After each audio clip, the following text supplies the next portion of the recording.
honestly a pretty good view down here. You want me to finish? Yeah. You got most of it done by yourself. What's the issue? Because we didn't install it, we didn't attach it. That is what we're covering up. That is what I'm talking about. But like Cody said earlier, this plumbing needs to be moved. I've been thinking about it for a little bit now, and I decided to just go ahead and get started. So I'm gonna Baby, don't you understand that we only get one life? I wanna make it count, honey. Come on now and take my hand.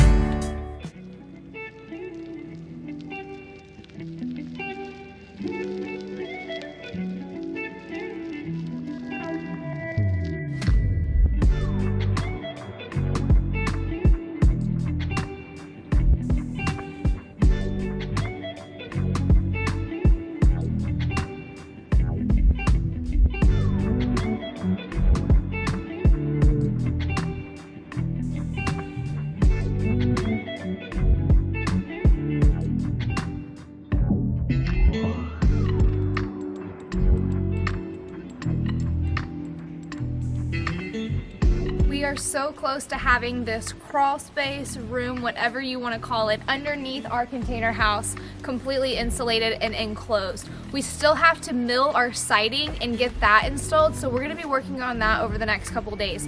But first, let's start on the back half of this. I feel like a broken record at this point when I say we've had so much rain, but we have had so much rain. In between breaks in the rain, he has been trying to come out here and cut as much insulation as he can and put up the rest of the siding and framing. So he has a majority of this wall pretty much done. I think it needs its second layer, but this entire back side of the house has not been done yet. In a previous video, which I'll tag right here, we put up all of this framing and now we need to insulate it. But there's some piping down here that's a little bit complicated, so Cody's gonna have to help me out. Hey guys, I wanted to take a quick break and tell you about today's sponsor, Bluetti. As you all know, we love testing out power banks and we think they're a great asset for everybody to have. Bluetti saw how much we use power banks around our homestead, so they decided to let us try one of their newest and largest power banks, which is actually a whole home backup battery. So thanks Bluetti for sponsoring today's video. Bluetti is a portable power station company that manufactures some of the best power banks out there. They recently released their new AC500 and B300S home backup battery system that is a total game changer in backup power. With its built-in 5,000 watt inverter, it packs enough power to keep your whole house running in the event of a power outage. It's even expandable. That means you can have up to 6 B300S batteries, increasing your storage capacity up to 18,432 watt hours. But it actually doesn't even stop there. You can double the entire setup and connect them in parallel, allowing you to have up to almost 37 kilowatt hours of storage and even run 240 volt appliances. Enough with the specs because we're going to do a whole product review at the very end, but for now let's show you how this thing works. Anyone who works on cars or uses an air compressor knows they take a ton of power to be able to run. And we live off grid, so power is a pretty hot commodity around here. Typically in this kind of situation, your only option for power is a gas generator. But that can get really old really fast because they're super loud, you constantly have to put gas in it, and it's just an overall pain. But with the Bluetti, I always have power up here ready to go without having to run a gas generator, which I'm sure the neighbors really appreciate at nighttime. And it's simple. All I have to do is turn it on, plug in my compressor, and fire it up. And it's even got a built-in heater, so I don't have to worry about it getting too cold out here in the storage building. These are just a few of the ways that we use our Bluetti, along with it being a home battery backup. Like we said, we're going to be doing a whole product review and testing this out, so make sure you stay till the end of the video to check that out. To find out more information or to get your own, check out the info in our description. And thank you so much to Bluetti for sending this thing over because we use the crap out of it and we love it. Now let's get back to work. Are you gonna finish up on this side real quick? Yeah. It's a pretty tight squeeze under here, so we're having to army crawl.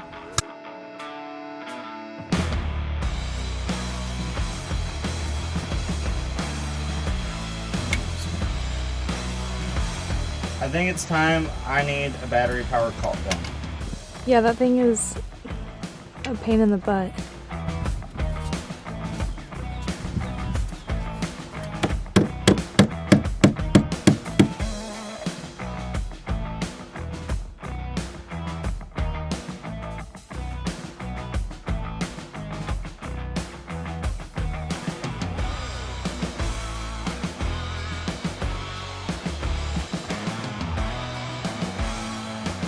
Alright, so we got the front side of the house finished. So now Summer's working on trenching the back wall so that way we can get the insulation installed on the back side of the house.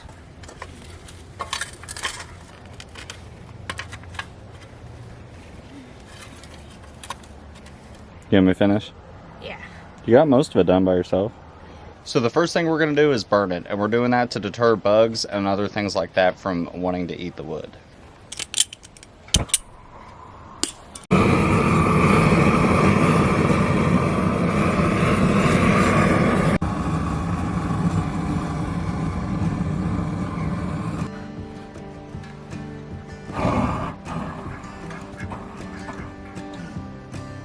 What's the issue? I don't know, I think the bottle's too cold.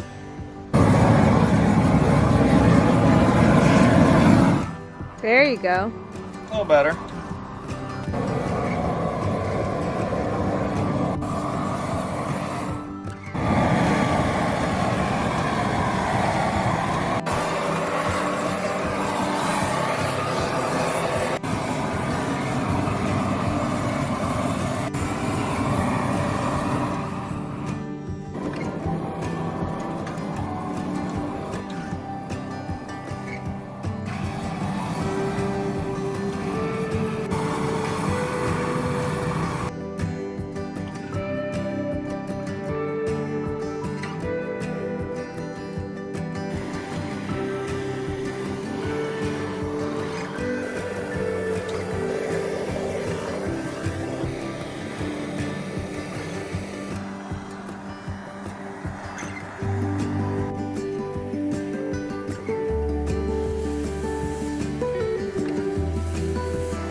Burning everything, it started to pour rain and it didn't stop for about 2 days straight.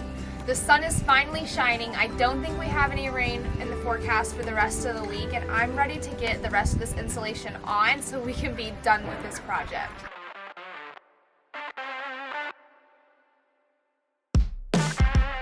It looks like Cody already pre-cut one of the sheets for us, so we are gonna get that installed, cut the rest. And then there were a lot of questions in our last video about how we were installing the second sheet, because we didn't install it, we didn't attach it, we just kind of put it there. That's because we didn't know what we were gonna do yet, but we figured it out, and I'm going to show you all that process today too. First thing, glue.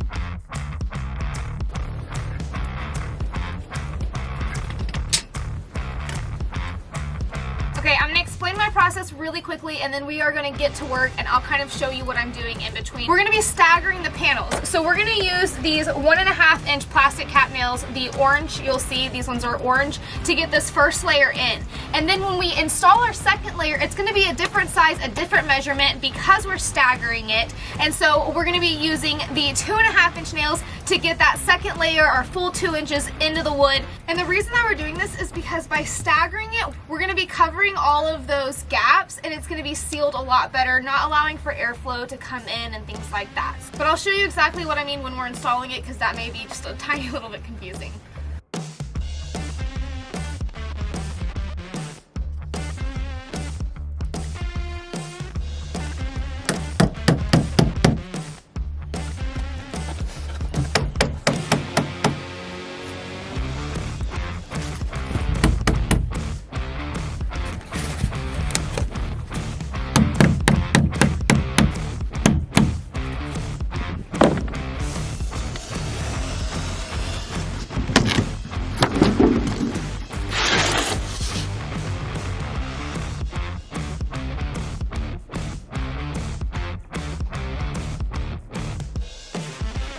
Our first layer is up. Whenever we originally started and measured, we went from right to left. Now we are going to be measuring from left to right because you see that seam right there? That is what we're covering up. That is what I'm talking about. So when we put this second layer up, that'll be completely sealed in and less likely for airflow to get through. We couldn't find any plastic cap nails that were longer than 2 inches, so we just went ahead and bought 2.5-inch nails, and then I got these plastic caps off Amazon. If you're doing a project like this is super helpful because it's easy. That was a gunshot.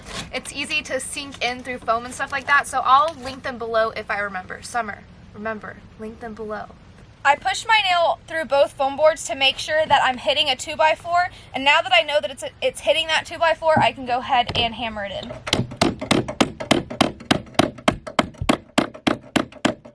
And then I'm sinking those plastic caps into that foam so I know they're secure.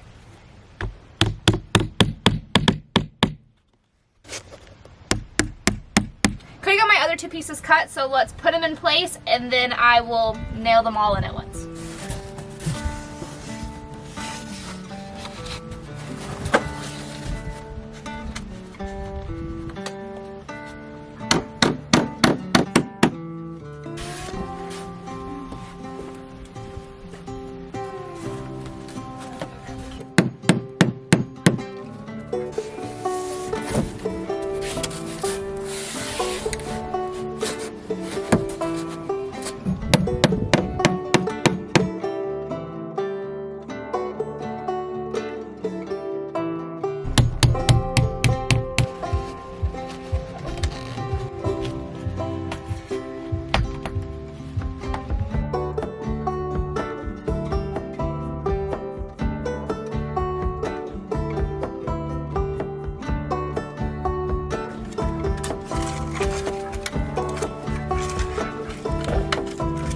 For our last step, we just have to backfill the bottom of the insulation.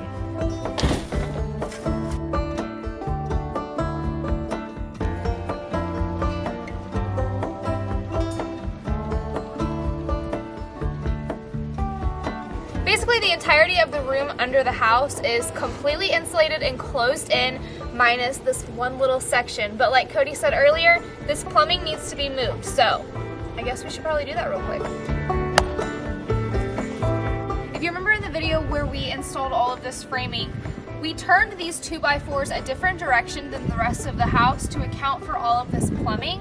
So the insulation is going to go on just a tiny little bit different, and we'll show you what we mean. It's not really a problem, but the issue that we're kind of running into is this is 2 inches right here. And if you remember, our foam boards together are 2 inches, but for it to be completely air sealed tight, it needs to be buried. So I think we're going to add 3 inches and do 3 layers on this side, just so that way we can bury that insulation and make sure that we are really keeping it sealed up.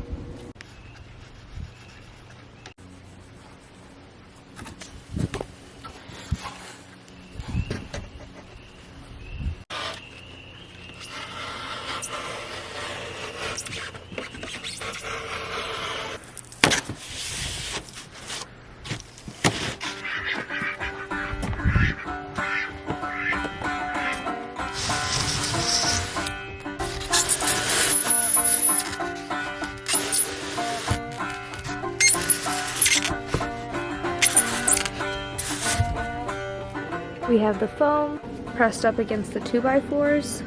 Second piece going in.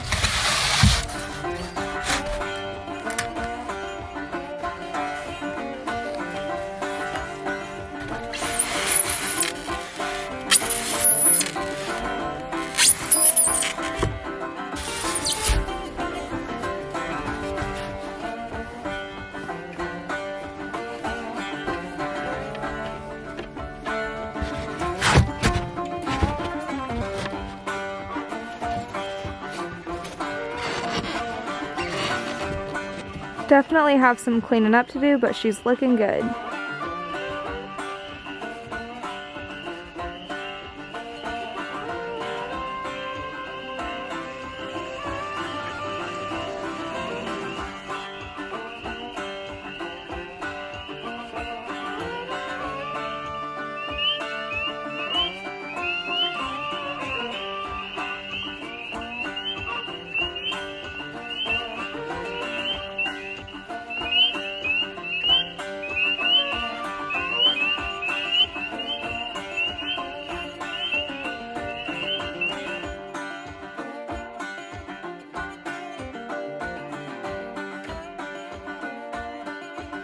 All right, we got everything completed that we wanted to get done. We met our goal. I'm super happy with this project. It looks so much better. The front of the house, I know it's dark right now, but the front of the house looks so much better with it being enclosed, even without the siding. So that's probably what we're gonna be working on next, is milling out that siding so that way we can get it on and just finish this project out. Obviously, there's a big whole mess going on behind me. This part is not done yet, and it's probably not gonna get done for, I don't know. It's probably not gonna get done till the very end. We just don't know what we wanna do over here. The pump house is over here. Haven't figured it out 100%, so we're probably just gonna knock out some siding, getting the rest of that on while we try to figure out what we wanna do on this side of the house. While we're outside, I also wanted to give you a chicken update. So our chickens are still inside the house. They need just a little bit longer. It still gets a little bit too cold, and they're still just a little bit too small for them to be outside yet. So I saw a lot of people comment on when we were going to be building them a coop, and we are going to be doing that very, very soon. I think we're going to do like a hoop house type coop, kind of like how we did with the greenhouse. I'm not 100% sure, but they're going to probably be right around here. Our ducks are over here. They're going to live in separate enclosures from the research that we've done, but during the day, whenever they're just out free range, and they'll be together, and then at night they'll be separate. So I just wanted to touch on that a little bit because I know we got some comments on when the chickens were going to get their own little hoop house outside.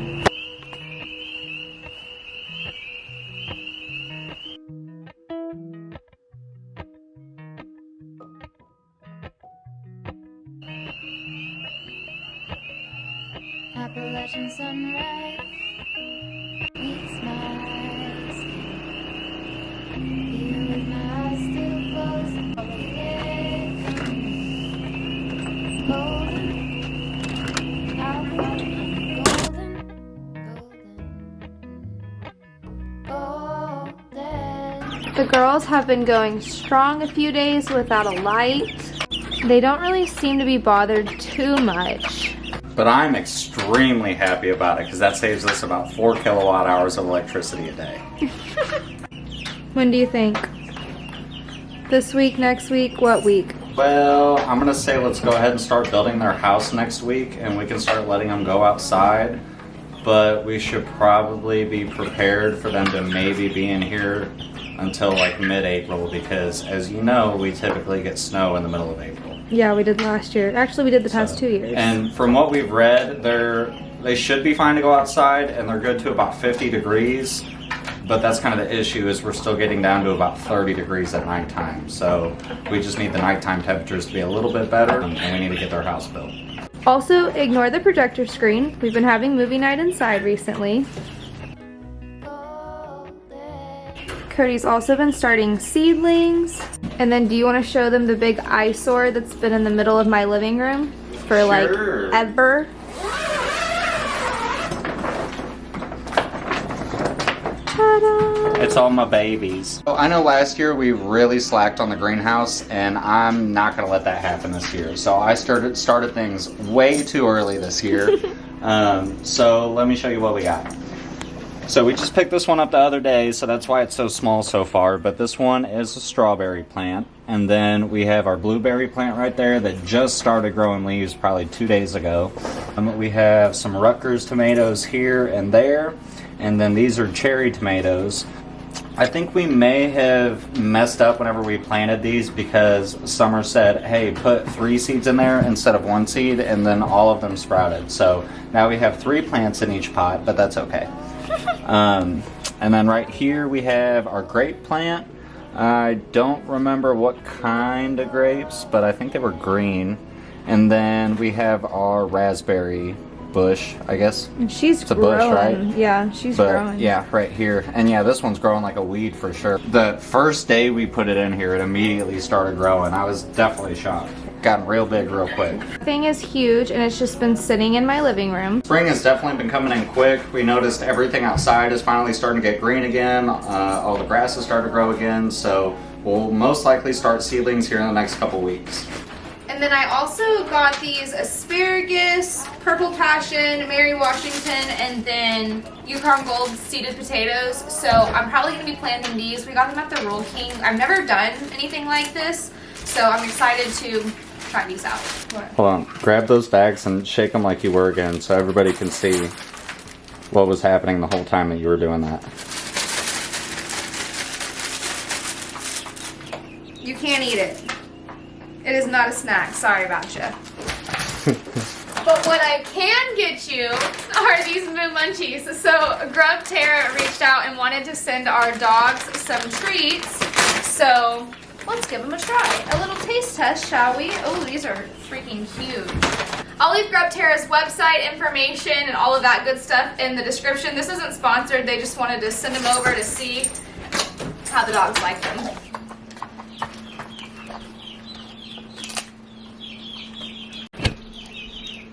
Maya.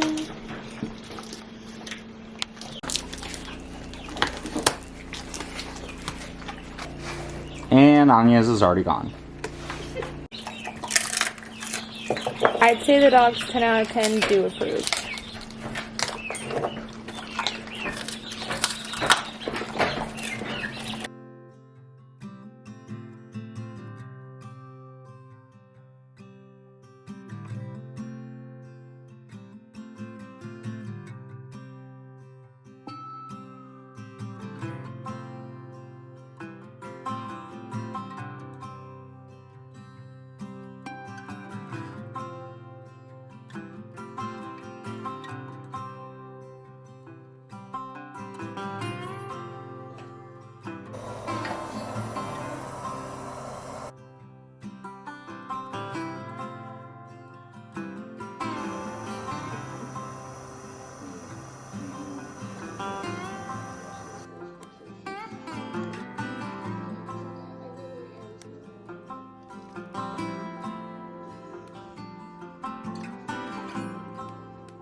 We are starving. Cody had a bowl of cereal and I had some Fritos and bean dip for lunch today. So I'm gonna be making tater tot casserole, but I wanted to talk to you about something that I have been working on for just a little bit now. I've seen a bunch of comments asking if I was planning on starting a cooking channel, and I've been thinking about it for a little bit now, and I decided to just go ahead and get started. So I'm gonna tag the channel right here. I'm also going to drop all of the information in the description.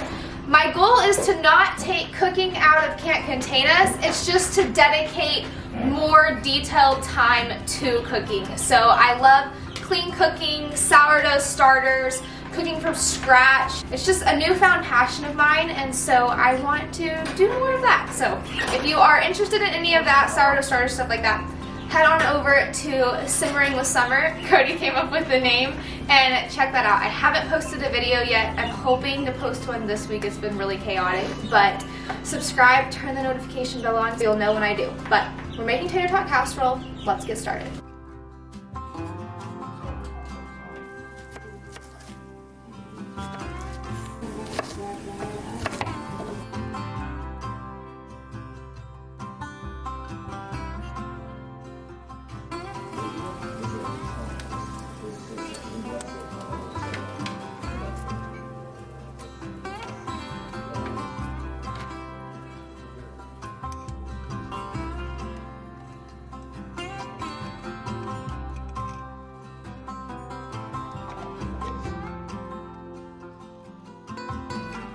My ground beef's been cooking for a little bit, so I'm gonna add in my garlic and onion. Typically you wanna cook your onion first and then your garlic, but my garlic has been preserved in oil, so I kinda want my onions to cook in that oil. It's okay, it might just be a little bit burnt, but oh well, burnt garlic is fine.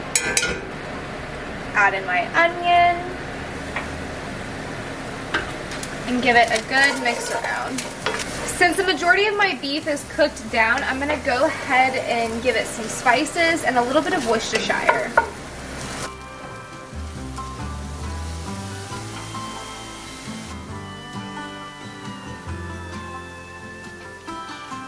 Just the basics: garlic, onion, salt, pepper, and then I'm scraping the bottom as I go.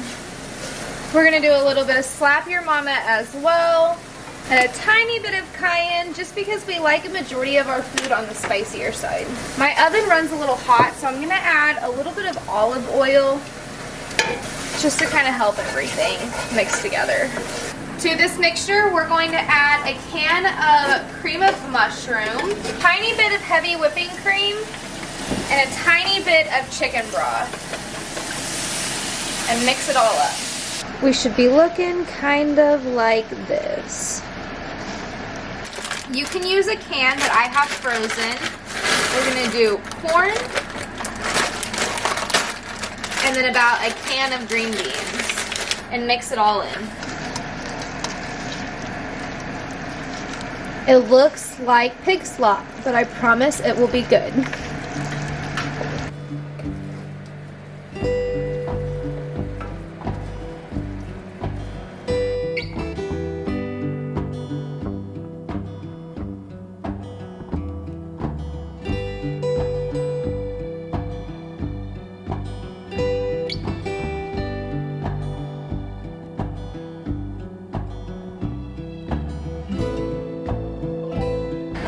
I topped it with cheese. So technically you could put this in a casserole dish and then pop it in the oven, but since I have this cast iron here, Dutch oven, that can be popped in the oven, I'm just gonna leave it in this. It's less dishes. So let's top it with our tater tots and then it's gonna go in the oven for about 25 minutes at 450.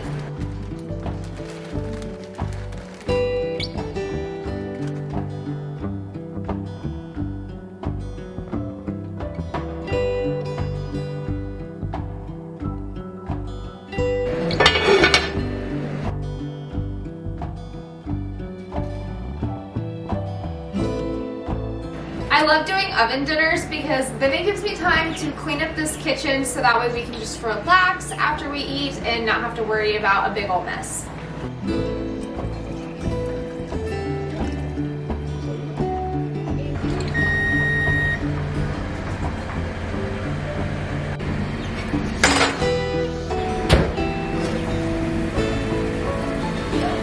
It's looking good. We're gonna go back in the oven uncovered for about 15 more minutes.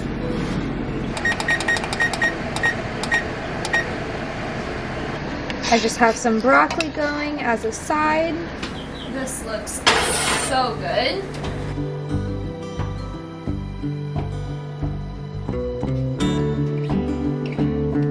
Top it with more cheese.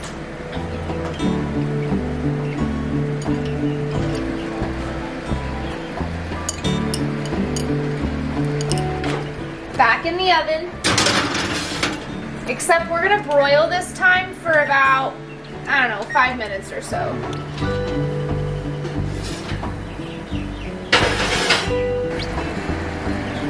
Beautiful.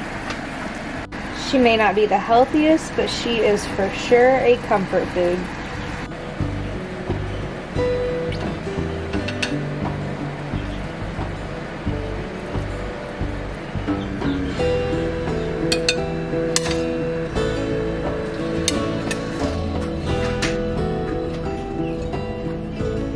Go.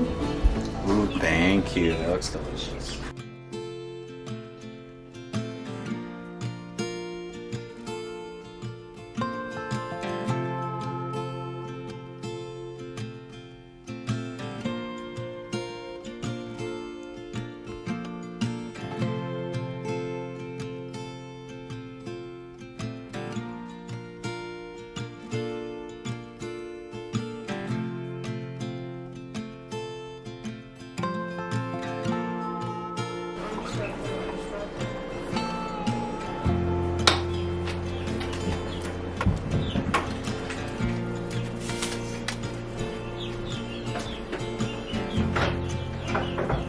It's almost 1. Cody's still working. He's about to come in. I'm not even close to being done, but I think I'm gonna call it a night because I'm exhausted. Tomorrow's church, we don't typically work on Sundays, so we'll just be relaxing and get back to it again on Monday. Good night, girls. Tight.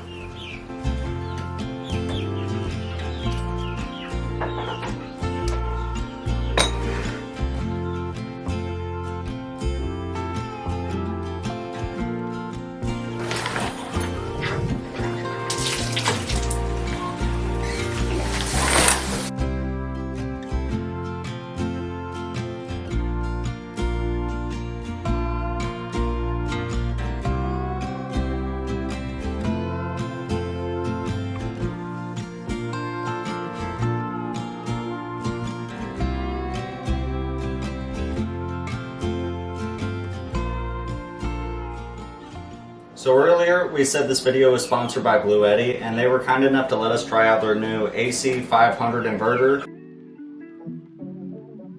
with the B300S battery system.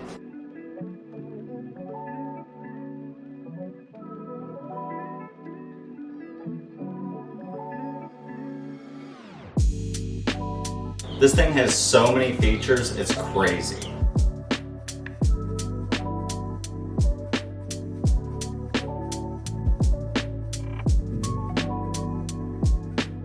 To start, this is definitely the biggest and most heavy-duty power bank that I've ever personally used.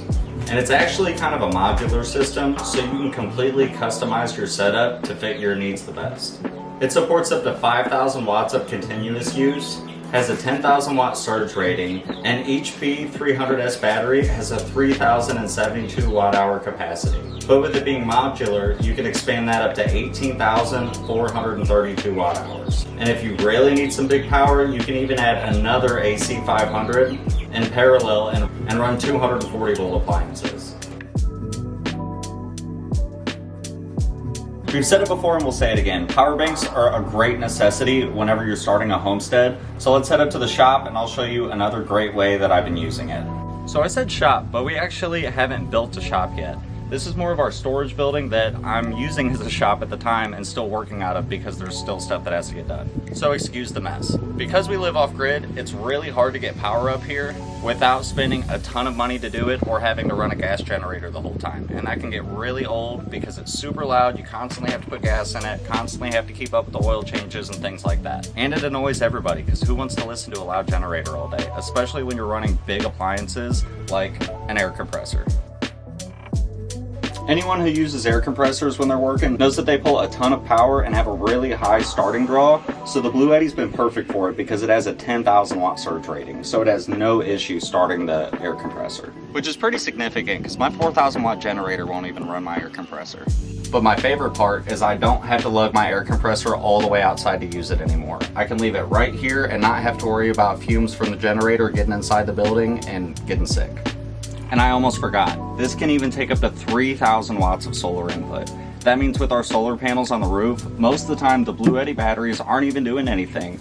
The sun is powering all of it via the Bluetti. Now I don't have to worry about running out of gas anymore because every time I come up here, I know the Bluetti is already charged and ready to go.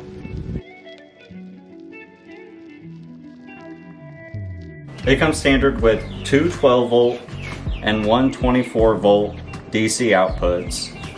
In total, 5 USB ports and 3 USB Type-C ports, 2 wireless charging pads, 3 20 amp outlets, a 30 amp twist lock, a 30 amp outlet, and even a 50 amp RV outlet.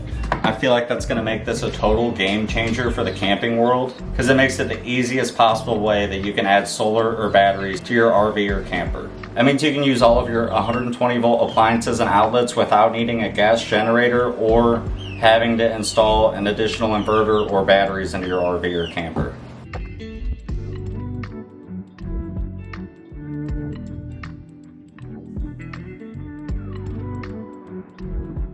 You can charge it from your car, a wall outlet, solar panels, and even directly from a lead acid battery, which typically you can't do with lithium batteries. And with the Bluetti app, you're able to monitor and control everything from your phone.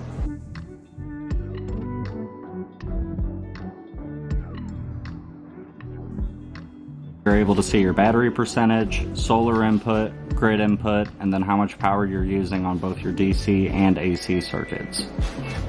As well as you can turn on and off both your DC and your AC circuits. And then when you have multiple batteries connected, you can see all of them under the BMS details. Personally, for us, this has been an amazing addition to our home solar setup. With the twist lock outlet, we're able to plug it straight into our house.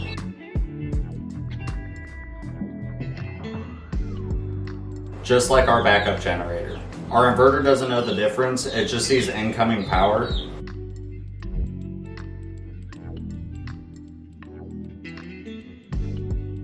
So it switches over to grid mode and the Bluetti keeps the house running. It'll keep the fridge running. We can still do laundry. And it even runs the mini split with ease. And then when it dies, our inverter just switches back over to the house batteries. With this being a modular system, the possibilities are endless.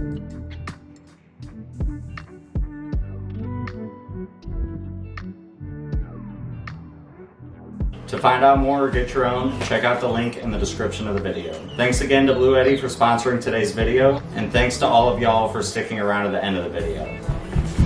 Don't forget to like, comment, and subscribe. And we'll see you in the next one. Bye. Baby, don't you understand that we only get one life? I want